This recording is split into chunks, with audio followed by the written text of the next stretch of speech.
I really appreciate your reference to my state and what my citizens are facing there with the impending tornado damage and loss of life.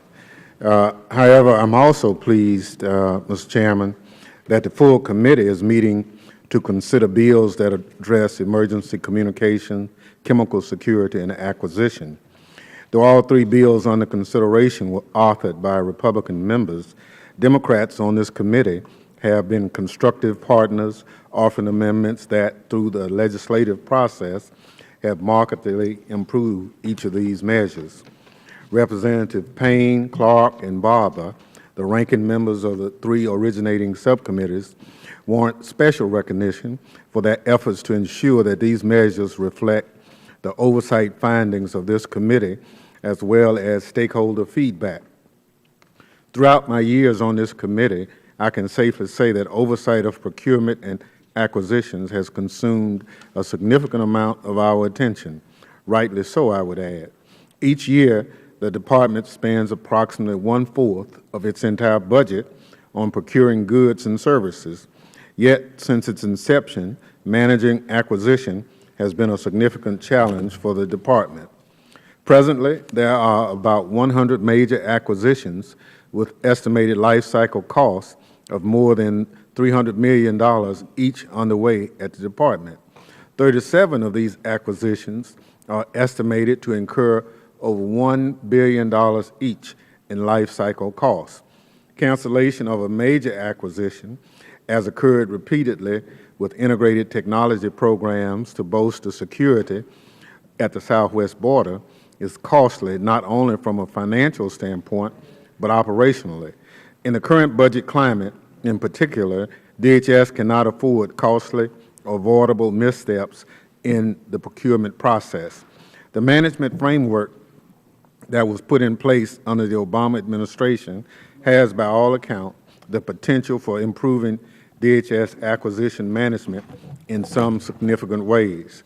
H.R. 4228 codifies much of what has been deemed the Comptroller General and other watchdogs as successful at the Department, and where gaps existed, it seeks to close them. Again, I commend Representative Barber for the work that he has done, along with the subcommittee's chairman, Representative Duncan, to produce a bipartisan bill that passed the subcommittee without objection.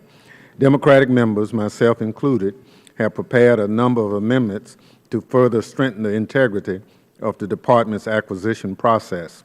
I look forward to a robust debate about these amendments.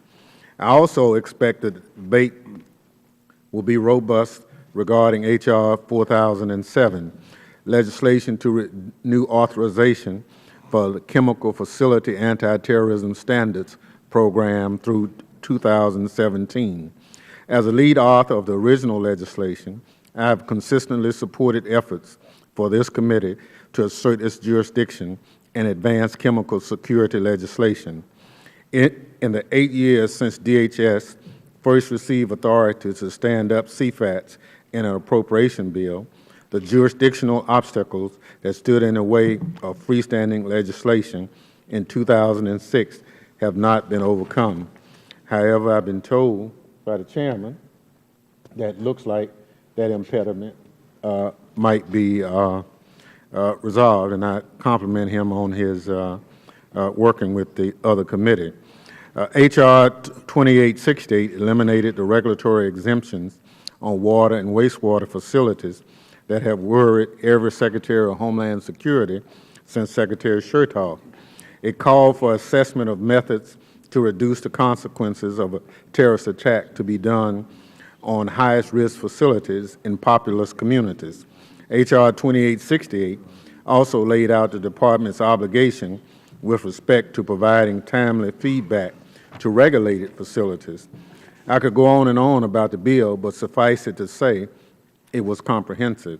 The bill before us today would best be characterized as H.R. 2868's distant cousin. H.R. 4007 reflects the political realities of the 113th Congress.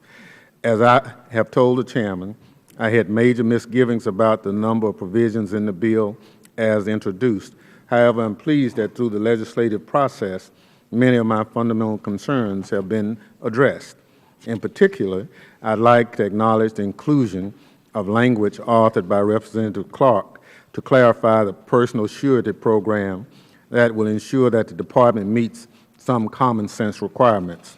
I'm also pleased that it expands the Department's capabilities to bring so-called outlier facilities into compliance so that we won't have unidentified facilities like in West Texas causing potential harm to communities. Earlier this month, the Chemical Safety Board found that the deadly fire and explosion at West Fertilizer last April was preventable and that it was due in part to the inability of federal, state, and local regulatory agencies to identify a serious hazard and correct it. I look forward to discussing this and other important aspects of chemical security today. With that, Mr. Chairman, I yield back.